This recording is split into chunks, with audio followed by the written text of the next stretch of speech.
Hey, what's going on, guys? Seth here with Christ in Sports. And before you get into this video, I'm here to tell you guys that I make mistakes, especially when it comes to reading my Bible. Sometimes I interpret things wrongly, and sometimes I have no idea what I'm talking about. That's why you, as the viewer, need to be reading the Bible for yourself so that you can make your own studies and observations and put me to the test. So, with that said, here's my studies and observations. Hey, what's going on, guys? Seth here with Christ and Sports, and today we're going to be talking about Hosea 1, starting a new book where I basically make some studies and some observations about the text. But as a little forefront, I really do encourage the idea that you go ahead and read the Bible for yourselves. Make sure that I'm not completely creating heresies or just telling you the facts wrong. You really can't take it from me. You got to make your own observations.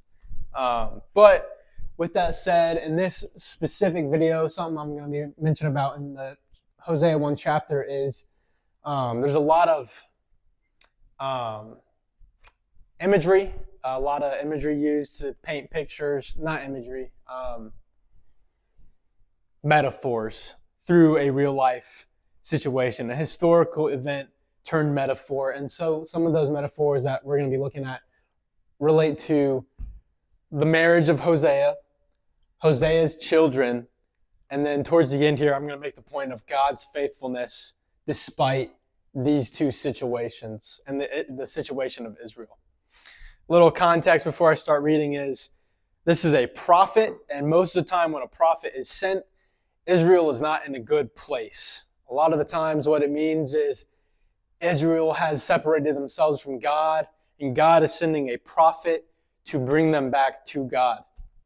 But we'll have to look into it. And on that note, let's go ahead and open up to Hosea 1, verse 1. The word of the Lord that came to Hosea, the son of Beri, in the days of Uzziah, Jotham, Ahaz, and Hezekiah, kings of Judah, and in the days of Jeroboam, the son of Joash, king of Israel.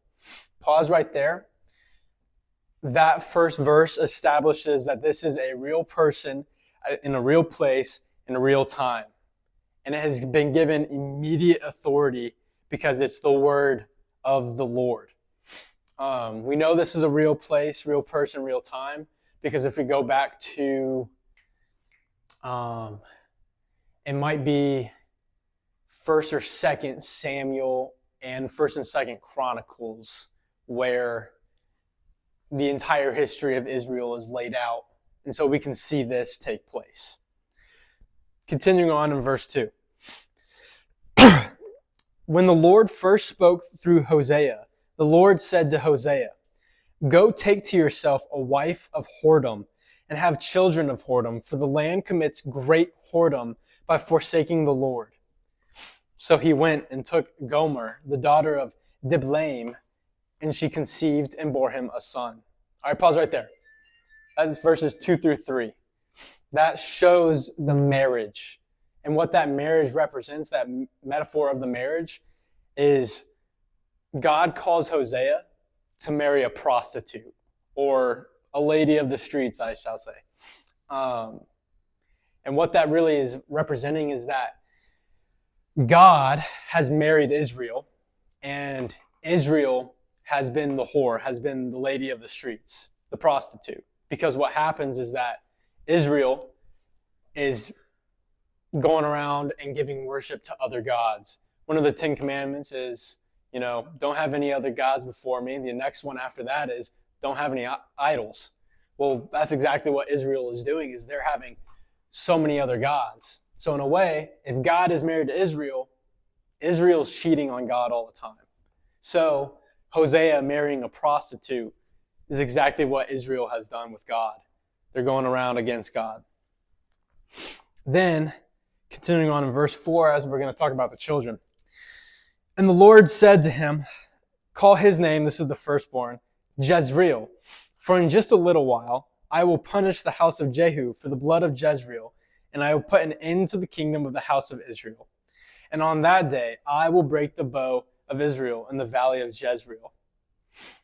She conceived again and bore a daughter. And the Lord said to him, "Call her name No Mercy, For I will no more have mercy on the house of Israel to forgive them at all. But I will have mercy on the house of Judah, and I will save them by the Lord their God. I will not save them by the bow or by the sword or by war or by horse or by horsemen. When she had weaned no mercy, she conceived and bore a son, and the Lord said, call his name not my people, for you are not my people, and I am not your God. All right, pause right there. So, Hosea and this prostitute have 3 kids. And what these 3 kids represent is God's view towards Israel. And so the first guy, Jezreel, firstborn, represents how God is going to destroy Israel because of their prostitution against him, their worship of all the other gods. The second one is the no mercy, which represents God's not going to have any mercy towards them because they had every opportunity to come back to him. And the third one is not my people, because they are worshiping anyone but God. Therefore, if you're no longer married to me, I'm not your husband anymore. I'm not your God anymore. You guys have completely separated yourselves from me. Not a good situation by the marriage and children.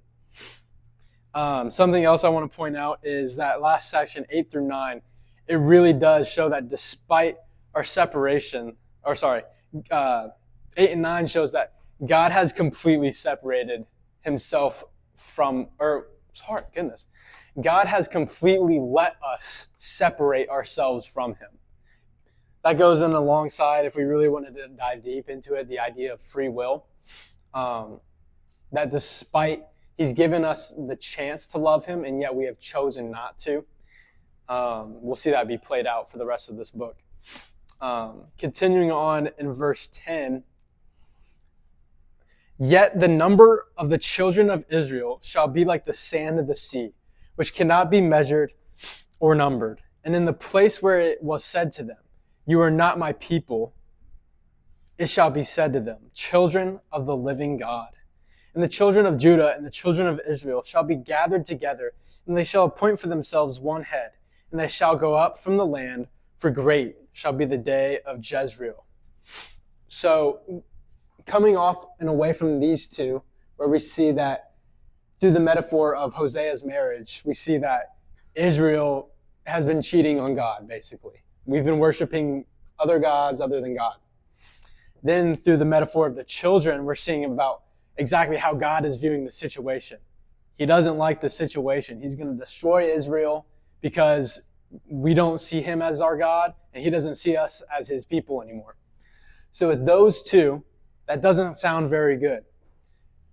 But God is going to remain faithful.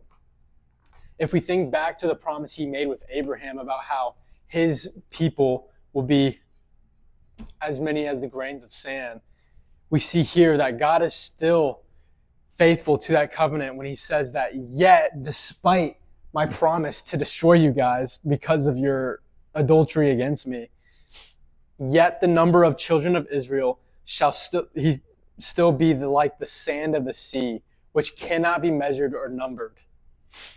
And then he goes on and he says, despite me telling you this, I will still say that this bad that has to happen will turn into the good. Because he says, the same place that I say, you are not my people, it shall also be said to them, children of the living God. Showing that despite this situation and despite God having to destroy Israel, there will be a mending of the relationship between God and Israel.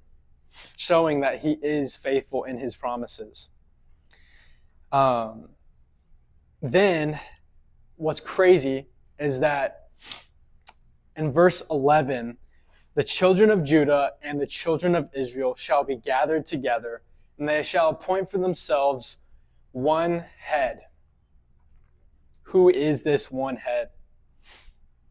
Dare I say, Jesus Christ? So, in his faithfulness, we can already see the planning of Jesus Christ coming in human, God incarnate coming down. This was the plan from the beginning. It wasn't just a New Testament thing. in his faithfulness, which I just connected to Abraham, we already see his faithfulness being pointed towards Christ. So, as a little recap of chapter 1, remember that this book takes place through a person, in a place, at a time. And it's given immediate authority and reliability because it's from God's mouth.